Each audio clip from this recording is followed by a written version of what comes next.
Praise the Lord. Adúpẹ́ lọ́wọ́ Ọlọ́run ẹni tó dá ẹ̀mí àti ẹ̀yin sí láti rí Sunday kẹta nínú oṣù kẹsàn-án ọdún. Ògo àti ọlá ni fún orúkọ rẹ̀. Àánú ńlá la rí gbà, àánú náà ní fi wá sílẹ̀. Mo gbàdúrà pé lórúkọ Jésù ire Ọlọ́run ló bá kálukú wa gbé. Mo kí yín káàbọ̀ fún ìjọsìn tòní. Mo dẹ̀ gbàdúrà wípé wíwọnú ọ̀rọ̀ Ọlọ́run lọ á mú ìyípadà bá ayé wa. Ká tó lọ sínú ọ̀rọ̀ Ọlọ́run, ẹ jẹ́ ká gbàdúrà. Ní orúkọ Jésù, bàbá ayérayé, mo gbé yín ga. Mo ṣe yín lọ́ba torí pé ẹ tóbi gbogbo òrìṣà lọ. Olúwa gba ọpẹ́ wa. Ǹjẹ́ a dé síwájú yín bàbá, gbogbo ẹ̀ṣẹ̀ Olúwa dáríjì. Mo fẹ́ kí àánú kó máa sàn, kó di odò ńlá, kí ẹ̀jẹ̀ Jésù kó sàn wọ ayé wa lọ. Ká rí ojú rere àti àánú gbà nípa ẹ̀jẹ̀ náà. Ẹ ṣé Ọlọ́run ìgbàlà wa. Lórúkọ Jésù ni mo wí pé ọ̀run kó ṣí, ọ̀run àlàáfíà kó ṣí, ọ̀run ìgbàlà kó ṣí, ọ̀run ìtúsílẹ̀ kó ṣí, ọ̀run ìgbésókè kó ṣí, ọ̀run ìpele tó kàn kó ṣí fún wa. Nínú ọ̀rọ̀ rẹ kárí tiwa ṣe ní orúkọ ńlá Jésù Kristi agbára wa. Amen. Praise the Lord. Ní báyìí à ń lọ sínú ọ̀rọ̀ Ọlọ́run fún ìjọsìn tòní, fún èmi àti fún ẹ̀yin. Àkòrí ọ̀rọ̀ náà ni jí tí olóyìnbó ń pè ní awake. Ibi kíkà fún ọ̀rọ̀ Ọlọ́run náà la sì rí nínú ìwé Éfésù, ìpísítẹ́lì Pọ́ọ̀lù sí àwọn ará Éfésù orí 5 ẹsẹ̀ 14. Èyí tí ó kà báyìí pé nítorí náà jí, ó ṣẹ̀ wípé jí ìwọ ẹni tí ó sùn, sì jíǹde kúrò nínú òkú, Kristi yóò sì fún ọ ní ìmọ́lẹ̀. Kí Olúwa kó bùkún ọ̀rọ̀ rẹ̀. Praise the Lord. Jíjí kúrò lójú oorun ó jẹ́ tí ó máa ń ṣẹlẹ̀ nínú ayé ènìyàn ní ojoojúmọ́. Ohun téèyàn máa ń ṣe ni, torí tí a bá ti sùn a sì jí wa, a jí kúrò lójú oorun yẹn ní àwọn fún ìgbà díẹ̀, a jí kúrò lójú oorun yẹn. Tí àwọn èèyàn bá wá sùn tí kò jí kúrò lójú oorun, irú ẹni bẹ́ẹ̀ la sọ pé ó ti di òkú. Tí a bá tiẹ̀ ní pé ká sọ́gbọ́n dáadáa, oorun túmọ̀ sí àkókò ìsinmi tí gbogbo ẹ̀yà ara wa tá ti lò, tá ti fi ṣiṣẹ́ yóò gba ìtura padà, tí ọpọlọ wa yóò ráyè sílẹ̀, tá ó wá jí nínú ẹ̀dá tuntun. Wọ́n ní kí wá ní ìdí tóorun bá jẹ́ fún ìsinmi bí eléyìí? Kí ni ìdí tá a sọ pé ká jí? Ìdí tá a fi sọ pé ká jí ni wípé ẹni tó bá sùn nípa tara tí ò tètè dìde, tí wọ́n pépépè tí ò dáàmú, ó ní yẹn ti kú. Bẹ́ẹ̀ náà lẹni tó bá sùn pa tẹ̀mí tí ò mọ kankan tó tọ́ àti èyí tó yẹ mọ́, tí a ti fi rú ẹni bẹ́ẹ̀ sílẹ̀ fún iyè ríra, ẹ rí pé kò ní mọ tó kàn, á pàdánù ìtọ́ni, èyí tá ń pè ní kọ́mpáàsì, á sọnù mọ́ lọ́wọ́, kò tiẹ̀ ní méyìí tó kàn. Bẹ́ẹ̀ ni yóò mọ̀ fi ayé rẹ̀ ta tẹ́tẹ́ lọ. Ohun tó dára ni kí kémi àtẹ̀yìn kó ṣe kí ni, kó jí. Àwọn tó ṣe pé wọ́n fẹ́ràn oorun ju tó yẹ lọ, àwọn wọ̀nyí ni Bíbélì pè ní ojúṣe àwọn ọ̀lẹ, characteristics of the indolent. Àwọn ọ̀lẹ, èyí tí ìwé Proverbs orí 6 ẹsẹ̀ 9 àti 11 sọ fún wa dé 11. Ó ní jí oorun díẹ̀, òrùgbé díẹ̀, ìkáwọ́kànyìn díẹ̀. Ìwọ ọ̀lẹ, jí lójú oorun. Tó o bá jí lójú oorun, ó ní òṣì rẹ yóò bá ọ, o ò ní lè bọ́ nínú rẹ̀. Torí náà gbọ́dọ̀ jí lójú oorun. Ẹni tó jí kùtùkùtù àárọ̀ tó jí, tó fọyín, tó jẹun tó tún mú oorun míì sùn, ìpọ́njú àtòsí rẹ̀ yóò bá ń lé, yọ́kànlẹ̀kùn wá bá ń lé. Nítorí ìdí èyí la ṣe gbọ́dọ̀ jí. Fún ìdí ọ̀rọ̀ tí à ń sọ yìí lórí jí, a fẹ́ sọ̀rọ̀ lórí jíjí kúrò nínú oorun ẹ̀mí. Jíjí kúrò nínú oorun ẹ̀mí. Tí èèyàn bá ń sun oorun ẹ̀mí, ohun tó léwu burúkú ni, ohun tó lè mú ìparun wá bá èèyàn ni, ohun tí kò ní jẹ́ kí ènìyàn kó ní ìtẹ̀síwájú àti ìṣerere níwájú Ọlọ́run ni. Mo gbàdúrà fún ẹ̀yin àti èmi, fún gbogbo àwọn tó ń gbọ́ ọ̀rọ̀ yìí, Olúwa yóò jí wa kúrò nínú oorun ẹ̀mí. Ẹ jẹ́ ká kọ́kọ́ wo ìtumọ̀ kéèyàn jí. Eléyìí túmọ̀ sí wípé kí èèyàn jáde kúrò nínú ibi tó ti fara lélẹ̀ tí ò mọ tó ń ṣẹlẹ̀ mọ́. Ìgbà tí iye rẹ bá wá padà, wàá tají sọmọ pé bí ìtọ̀ ṣe jí ọ lóru tàbí bóyá o fẹ́ yàgbẹ́ tó jí ọ lóru wà wá tají wà wá tún mú nǹkan míì ṣe. ṣùgbọ́n ẹni tí ó bá kọ̀ tí ò bá sí oorun a lè pé kéèyàn jí, so oorun máa ń wà. oorun ẹ̀mí ló gbọ́dọ̀ sùn. tó bá sunrun ẹ̀mí ohun tó léwu ni. ẹni ó bá sùn ó di dandan kó tají. gbọ́, a ní láti kíyèsí eléyìí. ọ̀pọ̀lọpọ̀ àwọn ènìyàn tí wọ́n bá sùn, gbogbo wa a máa ń dijú ni. ṣùgbọ́n àwọn kan wà tó jẹ́ pé tí wọ́n bá sùn báyìí wọ́n á yanjú sílẹ̀ kan lọ́bọ́n ni. ẹ ò ní mọ̀ pé wọ́n sùn. èyí yìí ń tọ́ka sí wa pé máa ṣàsùn para. bí àwọn èèyàn sì sọ pé ọmọ yẹrí ẹ̀ òkú ń bọ̀ nínú ẹ̀mí, máa ṣàsùn para. tó o bá ṣàsùn para kò ní jẹ́ kó o ní ìlépa, o ò ní ní ìran, o ò ní ní ìlépa. mi ò sọ̀rọ̀ pé kí wòlíì ríran sí ọ ni mò ń sọ o, mò ń sọ̀rọ̀ nípa ìlépa rẹ, mò ń sọ̀rọ̀ nípa ohun tó fẹ́ dà láyé. téèyàn bá dẹ̀ ní ìlépa, ìwé Òwe 29:18 sọ wípé ó ní àwọn èèyàn mi ṣègbé nítorí wọn kò ní ìmọ̀, nítorí kò sí ìlépa fún wọn. nípa báyìí tó bá ní ìmọ̀ tó ní ìlépa, wàá wá rí i pé á rọ̀ ẹ́ lọ́rùn láti jí kúrò nínú oorun ẹ̀mí. ẹni tí ò bá tó bá sunrun ẹ̀mí tí ò ní ìlépa, irú oníyàn ò ní mọ tó kàn, kò ní mọ ibi tó ń lọ, kò ní mọ ìgbésẹ̀ tó yẹ kó gbé nínú ayé. kí la fẹ́ sọ̀rọ̀ lórí oorun ẹ̀mí? oorun ẹ̀mí túmọ̀ sí pé kéèyàn di òkú sí ọ̀rọ̀ Ọlọ́run àti nǹkan ti Ọlọ́run. kó di òkú sí òtítọ́ ọ̀rọ̀ Ọlọ́run àti ohun tí í ṣe ti Ọlọ́run.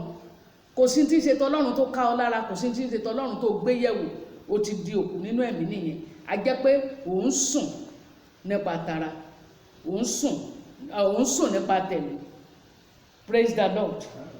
náà ni ọ̀rọ̀ Ọlọ́run sọ fún wa nínú ìwé Éfésù 5 tí mo kà lẹ́ẹ̀kan ẹsẹ̀ 14. ó ní nítorí náà ni ó ṣe wípé jí ìwọ ẹni tí ó sùn, sì jáde kúrò nínú òkú, Kristi yóò sì fún ọ ní ìmọ́lẹ̀. ẹni tó bá sun ẹ̀mí ó jẹ́ òkú sí òtítọ́, ó jẹ́ òkú sí ìṣerere, ó jẹ́ òkú sí ìmọ̀ Ọlọ́run. ẹ̀yin ènìyàn mi, ẹ jẹ́ ká wo àwọn ewu tó wà nínú kéèyàn máa sunrun ẹ̀mí. tí èèyàn bá ń sunrun ẹ̀mí, ohun àkọ́kọ́ tó ṣẹlẹ̀ ni pé ó máa ń gba ìran kúrò lọ́wọ́ ènìyàn. kì í jẹ́ kéèyàn lè dánú rò kọ́ ọmọ tó kàn nínú ìrìn àjò ayé. ẹ jẹ́ gbọ́n, kò dẹ̀ ní jẹ́ kéèyàn lè ohun tó tún nìkan wàá dánú. ẹ jẹ́ gbọ́n tí ìwé Ìfihàn orí 3 ẹsẹ̀ 17 wí. nítorí tí ìwọ wí pé èmi ní ọ̀rọ̀, èmi sì ń pọ̀ sí ní ọ̀rọ̀, èmi kò sì ṣaláìní ohunkóhun, tí ìwọ kò sì mọ̀ pé òṣì ni ìwọ àti àrè àti tálákà àti afọ́jú àti ẹni ìhòòhò. ó máa jẹ́ kéèyàn ní ìfọ̀kànbalẹ̀ àìtọ́, gẹ́gẹ́ bí wọ́n ti kàtẹ́ gbọ́ yẹn pé òṣì ni ọ́ àti ẹni àrè. ó lòun ní ọrọ̀, òun tó, òun lè ṣe léyìí, ọmọ wà, ìyàwó wà, ọkọ wà, ilé òun ti kọ́lé, òun ní mọ́tò, òun jẹ, òun mu. ó ní kò wá yí ẹ pé òṣì àti ẹni àrè ni ọ́, ó sì wà níhòòhò nínú ẹ̀mí. àwọn nǹkan wọ̀nyí kọ́ ni tí à ń bá ọ sọ. ohun tá à ń bọ́ sọ ni pé kí ni ọkàn rẹ sí Ọlọ́run. nítorí náà jí kúrò nínú oorun ẹ̀mí. kò ń jẹ́ kéèyàn ní tó yẹ kó ní o nínú wájú Olúwa. ẹ jẹ́ wa ní láti kígbe sí Ọlọ́run kó jí wa kúrò ní oorun ẹ̀mí, ká bàa lè ní ìlépa nínú Kristi, kí ìwọ gan kó lè wúlò nínú ìrìn àjò lọ sí ọ̀run. àwọn mìíràn tí ewu tó wà nínú kéèyàn sunrun ẹ̀mí, ó là ń pè ní, wà rí pé téèyàn bá sùn, èèyàn máa ń rìn, èèyàn máa ń káàkiri lójú oorun. ó lè máa janupá, wà á janupá sókè, janupá sọ́tún, ọmọ mi máa ń fẹ́ jábọ́ gan. ẹlòmíì àjanupá tí ó rè bọ́ sílẹ̀. ẹ rí pé ìjanupá yẹn olóyìnbó ń pè ní motion without progress. òun káàkiri lójú ẹ̀mí. ìgbà míì o lè bára ẹ lábúlé tó ń rẹ rù kiri, tó ń ṣiṣẹ́ kiri. ẹjọ́ irú ìrìn téèyàn rìn lórí bẹ́ẹ̀dì yẹn só ní àṣeyọrí tàbí ìṣerere? rárá o, is a mere motion without progress. ó jẹ́ ìrìn tó ń rìn tí ò gbé ìtẹ̀síwájú dání. wọ́n ní ẹnikẹ́ni tó bá wá ń sùn nínú ẹ̀mí, irú ẹni bẹ́ẹ̀ ó ń ṣe iṣẹ́ lójú oorun, ó ń rìn kiri lójú oorun, láì ní ohun kan tí ó lè sọ pé ohun tí òun tóun rí mú bọ̀ níbẹ̀ ni ń gbò bá jí gbogbo làálàá tó ṣe lójú oorun yẹn ó parí síbẹ̀. Tí ayé rẹ bá wà lójú kan bíi tàwọn ọmọ Ísírẹ́lì ní aginjù ní àkókò ìbínú Ọlọ́run sí wọn fún 40 ọdún tí ó ń pòyì lójú kan, o ní láti jí kúrò ní oorun ẹ̀mí. Ọ̀ranyàn ni kó jí. Ohun kejì tí oorun ẹ̀mí, ewu tó wà nínú oorun ẹ̀mí, ó ní wípé á jẹ́ kó sinmi láì tí ì tó àkókò ìsinmi. O tí ì ní débi ìlépa rẹ tó ti sinmi. Èyí tó ṣẹlẹ̀ sí wòlíì kékeré nínú ìwé àwọn ọba kìíní orí 13 ẹsẹ̀ 13 dé 14. Kò tí ì tó àkókò tó yẹ kó sinmi. Ńgbò ti kúrò níbi iṣẹ́ ìránṣẹ́ rẹ̀, kò yẹ kó tó jókòó sábẹ́ igi ápù. Ohun tó yẹ ni kó padà sílùú rẹ̀. Ṣùgbọ́n sinmi lójú ọ̀nà. Téèyàn bá sinmi lójú ọ̀nà báyìí, ó máa ń jẹ́ kí onírúurú nǹkan ibi kó dé bá ń bẹ̀. Ó ní Yorùbá ṣe máa ń pa lówe pé tá a bá pẹ́ lórí míkímí, èsìn búburú ó máa ń bá yàn bẹ̀. Mo gbàdúrà ó ní sinmi láì tí ì pé ọjọ́. Ìsinmi tí ó kó ẹ sínú wàhálà, Olúwa ò ní jẹ́ kó dé bá ọ. Ẹ̀mí mọ́ yóò ràn ẹ́ lọ́wọ́, yóò ràn èmi náà lọ́wọ́. Kí ni ta tún lè sọ báyìí? Pé a ti kà lẹ́ẹ̀kan, o ní láti jí nínú ẹ̀mí kó di ohun tó gbà mú ṣinṣin. A ò tí ì parí nígbà tí ọba tí ì parí. It's never finished when it is not finished. It's never done when it is not done. Kò ì parí, o gbọ́dọ̀ dì mú. Kí ni Revelation 3:11 sọ? Kíyèsí, èmi ń bọ̀ nísinsìnyí, di èyí tí ìwọ dì mú ní ṣinṣin, kí ẹnikẹ́ni kí ó má ṣe bà á dé rẹ̀. Ó ní kíyèsí, èmi ń bọ̀ nísinsìnyí, di èyí tí ìwọ ní ìmú ṣinṣin, èyí tó ní dìímú ṣinṣin, kẹ́nikẹ́ni má bàa gbàdé rẹ̀. Mọ́ ìsinmi nígbà tí ìsinmi ò tí ì dé o. Ìwọ ìránṣẹ́ Ọlọ́run, ìwọ ọmọ ìjọ, 40 ọdún ló ti lò nínú iṣẹ́ ìránṣẹ́. Kò wá níbi adẹ̀bádé ìyẹn náà ní jóun bí ìgbà tó ń sinmi nígbà tí kò tí ì ta kókó nìyẹn. Ewu kẹta tó wà nínú oorun ẹ̀mí leléyìí, ó jẹ́ ọ̀nà sí òkùnkùn. Ẹ mọ̀ pé òru ní ìjọba òru. Lóru téèyàn bá sùn, òru ló máa ń mú kí oorun dé. Tílẹ̀ bá ti ń ṣú báyìí, oorun á ti mọ́ ọkùn yàn. Ó dúró lákòókò tí ẹnì kọ̀ọ̀kan máa ń sùn. Tí òru bá ti ń dé, ó ti rẹ́gísítà sí gbogbo àgọ́ ara wa.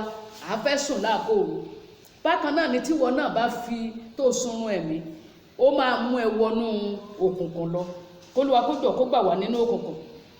Bí òru ṣe ń gbé oorun wọlé, bẹ́ẹ̀ ni ìmọ́lẹ̀ dẹ̀ ń gbé jíjí jáde. Ẹ jẹ́ ń gbọ́n tí ìwé Tẹsalóníkà kìíní orí 5 ẹsẹ̀ 5 sí 7 sọ. Nítorí gbogbo yín ni ọmọ ìmọ́lẹ̀. Yes, ọmọ ìmọ́lẹ̀ ni wá, ẹ̀sọ́ ọmọ òkùnkùn. Yes. Àwa kì í ṣe ti òru tàbí ti òkùnkùn. Nítorí náà ẹ má ṣe jẹ́ kí a sùn bí àwọn yòókù ti ń ṣe, ṣùgbọ́n ẹ jẹ́ kí a máa ṣọ́nà kí a sì máa wà ní àìrékọjá. Nítorí àwọn tí ń sùn á máa sùn ní òru, àti àwọn tí ń mọtí para á máa mọtí para ní òru. Ṣé ẹ ti gbọ́ bẹ́ẹ̀ yẹn? Ọmọ ìmọ́lẹ̀ ni ọ́, ó ń sọmọ òkùnkùn. Àfàwọn tí ò bá sí inú Kristi, àwọn tí iye wọn ti ra sí ohun tí ṣe ti Ọlọ́run. Tó o bá wá ń sùn nínú ẹ̀mí, ìyẹn á jẹ́ kí òkùnkùn ìbínú, òkùnkùn àìlèdáríjì ní, òkùnkùn ìwà ìtọ́, òkùnkùn onírúurú ẹ̀ṣẹ̀ á jẹ́ kó dé bá ayé wa. Torí náà ni ọ̀rọ̀ Ọlọ́run sọ fún wa ní ìwé Kólósè pé ká pa ẹ̀yà ara wa tí ń bẹ ní ayé run. K'Olúwa kó jọ̀ọ́ kó ràn wá lọ́wọ́. Ẹ mọ̀ pé téèyàn bá ń sùn, kì í jẹ́ kéèyàn mọ àṣìṣe o. Wà á rò pé lóòótọ́ o ti ṣe dáadáa, ṣùgbọ́n o tí ì ṣe dáadáa níwájú Ọlọ́run. Kì í ṣe ìyìn ènìyàn bí kò ṣe tí Ọlọ́run sọ nípa rẹ̀. Ohun karùn-ún tá a ní láti tó jẹ́ ewu tó wà níbẹ̀ ni pé ẹnikẹ́ni tó bá ń sùn nínú ẹ̀mí kò mọ̀ pé òun sùn. Ẹni tó bá ń sùn mọ̀ pé òun sùn. Àwọn èèyàn ni ó sọ fún un. A sì rò pé òun ṣe tó dáa. A rò pé òun ṣàṣe, òun ṣiṣẹ́ f'Olúwa. Ọ̀pọ̀lọpọ̀ ló bí sí inú ilé Ọlọ́run lónìí tí òun ṣiṣẹ́ fún Ọlọ́run. K'Olúwa kó jọ̀ọ́ kó ṣí wa níyè ká lè rí òwe yìí mímọ́. Mo á gbàdúrà kí èmi àti ẹ̀yin ká jí. Kí la jí kúrò nínú rẹ̀? Kí ni ọ̀nà àbáyọ fún wa? Ẹ jẹ́ ká jí kúrò nínú òrùgbé wa àtòrun wa. Wake up from your slumber. Ohun kejì, wake up from your negligence. Kúrò nínú àwọn tí àìkàsí, ìwà ìkàsí. Ohun tó yẹ kó ṣe, it doesn't matter. kó o mọ́ kàǹkan sí o ní láti jí kúrò nú ẹ̀. Jí kúrò nínú àìlèka ọ̀rọ̀ Ọlọ́run, àìlèṣàyẹ̀wò ọ̀rọ̀ Ọlọ́run, àìlètẹ̀lé ọ̀rọ̀ Ọlọ́run, àìlóye ọ̀rọ̀ Ọlọ́run. O ti sọ Bible ẹ di Sunday kí pásítọ̀ wí, tí pásítọ̀ bá dẹ̀ ti wí kẹ́ close ẹ̀. In fact o tiẹ̀ nílò àti gbé lọ sílé ọjọ́ ìsinmi gbà mìíràn ní ọ̀pọ̀lọpọ̀ ìjọ mìíràn, orí screen ló ti rí, ó parí. O ní láti jí kúrò nínú orun burúkú bí eléyìí. O ní láti jí kúrò nínú ìjáfara rẹ, ìlọ́wọ́wọ́ rẹ lọ sí ilé Ọlọ́run, your lateness to the house of God, sí ibi iṣẹ́ rẹ pẹ̀lú gan. O ní láti jí. Tó o bá jẹ́ tó ń létí débi iṣẹ́, má gbàgbé pé tí wọ́n fẹ́ dáyàn dúró, ẹ̀ṣẹ̀ number 1 ni wọ́n kọ́kọ́ gbé jáde. O ní láti jí kúrò nínú ìwà ìdọ̀tí, ìwà ìmọ̀, ọ̀rọ̀ búburú lẹ́nu. O ní láti jí ọ̀rọ̀ tí o gbọ́dọ̀ gbọ́ lẹ́nu ọmọ Ọlọ́run, o ní láti jí kúrò nù rẹ̀. O ní láti jí kúrò ní àìlè kó ara ẹni ní ìjánu. Ẹnikẹ́ni tí ò bá lè kó ara ẹni ní ìjánu, ó dàbí ìlú tí ògiri rẹ̀ ti wó lulẹ̀. A gbọ́dọ̀ kó ara wa ní ìjánu. Ẹ̀yin èèyàn mi, níparí, ẹ jẹ́ ká jí kúrò nínú ohun ẹ̀. Ẹ jẹ́ ká fún Kristi láàyè nínú ayé wa. Ẹ jẹ́ ká képe nínú àdúrà, kó sọ wá di ọ̀tun, kó tún iná ẹ̀mí wa dá, kó tún pẹpẹ àdúrà wa ṣe, kó dẹ̀ ràn wá lọ́wọ́ láti ka ọ̀rọ̀ rẹ̀. Yóò sì ṣe bẹ́ẹ̀ fún wa gẹ́gẹ́. Mo wá gbàdúrà lórúkọ Jésù ti Násárẹ́tì. Gbogbo ọgbẹ́ tèmi rẹ ti fara gbà, gbogbo ọgbẹ́ tí ẹnì kọ̀ọ̀kan wá ti gbà níbi a ti ń sunrun ẹ̀mí, ẹ̀jẹ̀ Jésù kó máa wò wá sàn. Láti òní lọ, àwa ìsọmọ òru, agbára ìmọ́lẹ̀ kó máa tẹ̀lé wa. Wàá dẹ̀ ṣe rere nínú Kristi. Bẹ́ẹ̀ ni kó rí ní orúkọ Jésù Kristi Olúwa wa.